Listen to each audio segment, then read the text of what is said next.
Petite blanche française, bourguignonne d'origine, fille et petite-fille de bourguignons de souche, je porte mes racines et mes origines fièrement.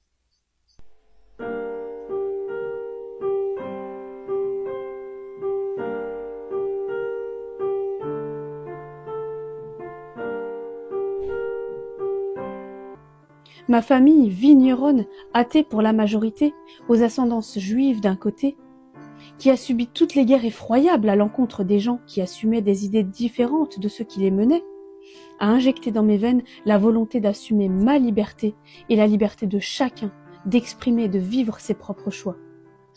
Cette petite blanche française entend et lit régulièrement. Vous voulez pratiquer votre religion de barbare, alors allez la pratiquer chez vous, dans votre pays.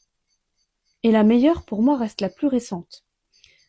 C'est sûr qu'avec ton accent de voilée, tu dois la maîtriser, la langue de Molière. Retourne sur ton tapis, la soumise. Et pourtant, cette fois-ci, vous m'avez bien entendu. Vous m'avez bien vu. Je n'ai pas de pays de retour, j'y suis déjà.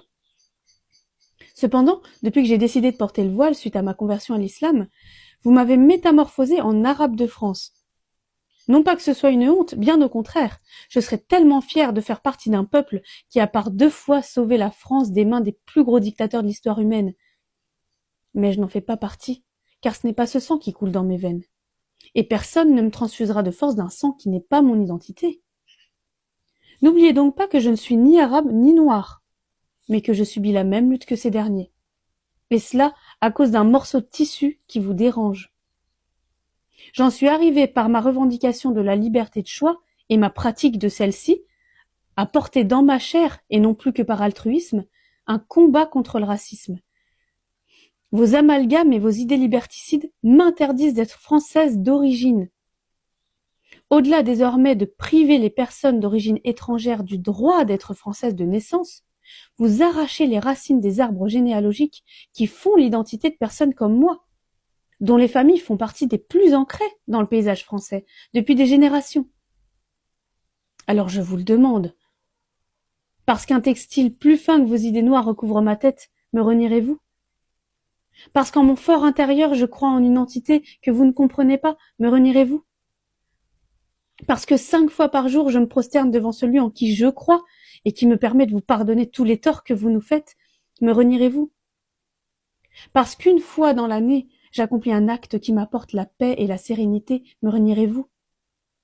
Parce que j'ai choisi de suivre les principes d'un livre qui commande le respect, la tolérance, la générosité, l'altruisme et toutes les qualités que vous tentez d'exclure de notre communauté, me renierez-vous? Parce que j'applique une pudeur comme je l'entends dans les lieux que je fréquente et que je refuse de me dévêtir comme vous le souhaiteriez, me renierez-vous? Car en réponse à Monsieur Pro, j'affirme que mon voile n'est pas un instrument de propagande, mais bien une forme de pudeur, que des personnes comme lui ne comprennent pas. Et cette forme de pudeur, je ne lui en veux pas de ne pas la comprendre. Je lui en veux simplement de parler en son nom, sans chercher à en saisir le sens. Vous souhaitez prétendre que c'est vous qui faites partie de cette classe sociale et de ces gens estropiés par les méfaits de nos anciens dictateurs, en rappelant aux Français les vraies valeurs sociales françaises et libertaires.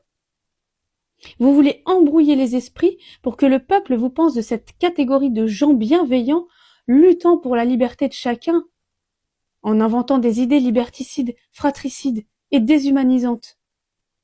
Cependant, c'est la vérité que je souhaite rétablir, et l'inverse de tout ce que vos propos tentent d'instaurer au sein de notre pays.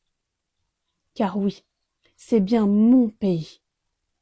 Depuis les dictatures, le peuple dont je fais partie a choisi de renverser ce pouvoir liberticide que vous tentez de reprendre par la force de persuasion des esprits les plus faibles.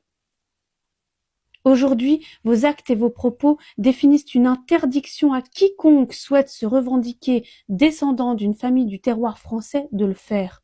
S'il n'a pas choisi, comme vous, pour seule patrie, la devise « Vigneron, saucisson, bon jambon ». Si nos personnalités et nos choix sont quelque peu trop voyants, vous nous dénaturalisez. Alors que dans le fond, par ma volonté d'être libre et d'accorder à chacun sa liberté, je suis bien plus française que vous dans mes valeurs. Descendante de ceux qui se sont battus pour être acceptés tels qu'ils sont ou tels qu'ils ont choisi d'être, je ne reconnais en vous aucune valeur de ce qu'est censé être la France aujourd'hui. Un pays laïque, selon la loi et la définition de 1905, égalitaire, fraternel, libertaire et surtout multiculturel dans tous ses aspects, traditions, coutumes et religions.